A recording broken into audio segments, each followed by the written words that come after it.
الحمدللہ رب العالمین والصلاة والسلام علی اشرف الانبیاء والمرسلین اما بعد فاعوذ باللہ من الشیطان الرجیم بسم اللہ الرحمن الرحیم۔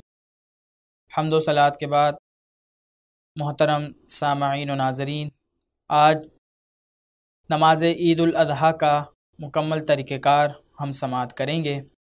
سب سے پہلے یہ جان لیجئے کہ نماز عید الاضحیٰ یہ واجب ہے اور ان لوگوں پر واجب ہے جن پر جمعہ واجب ہے، اور جن پر جمعہ واجب نہیں ہے ان پر عیدین کی نماز بھی واجب نہیں ہے۔ عیدین کی نماز میں نہ تو اذان ہے اور نہ ہی اقامت ہے، اور عیدین کی ادا کی وہی شرائط ہیں جو جمعے کی ادائیگی کی شرائط ہیں۔ اسی طرح سے جمعے کی نماز کا خطبہ یہ شرط ہے، جبکہ عیدین کی نماز کے بعد جو خطبہ دیا جاتا ہے وہ سنت ہے۔ اسی طرح عیدین کی نماز کا وقت طلوع آفتاب کے تقریباً 20 منٹ کے بعد سے شروع ہوتا ہے اور نصف النہر تک باقی رہتا ہے۔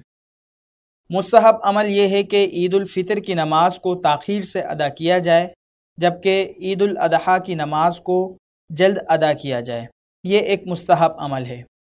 آئیے اب ہم عید الاضحیٰ کی نماز کا طریقہ سماعت کر لیتے ہیں۔ سب سے پہلے نیت کی جائے گی۔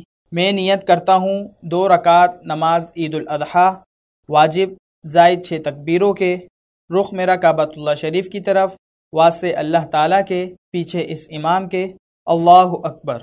ثنا پڑھنے کے بعد 3 زائد تکبیریں کہی جائیں گی۔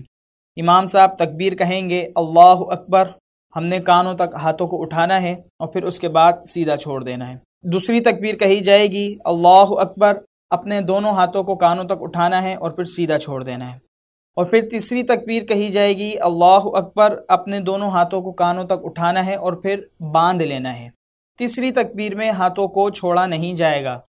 پھر اس کے بعد امام صاحب قرات کریں گے، رکوع ہوگا، سجود ہوگا، پھر اس کے بعد دوسری رکعت شروع ہوگی۔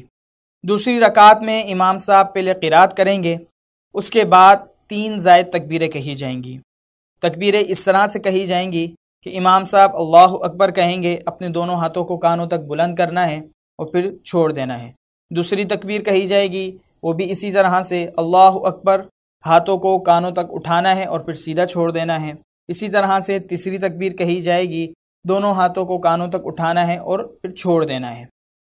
چوتھی تکبیر رکوع کی ہوگی اور چوتھی تکبیر کہتے ہوئے رکوع میں چلے جانا ہے، یعنی وہ رکوع کی تکبیر ہوگی۔ رکوع کریں گے، رکوع کے بعد سجود ہوں گے، قاعدہ اخیرہ ہوگا اور پھر اس کے بعد دونوں طرف سلام پھیرا جائے گا۔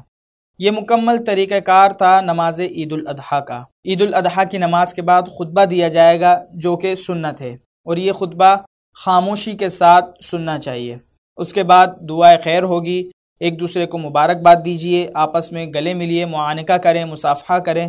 اللہ تبارک و تعالی ہماری تمام نیک اعمال کو اپنی بارگاہ میں منظور اور مقبول فرمائے۔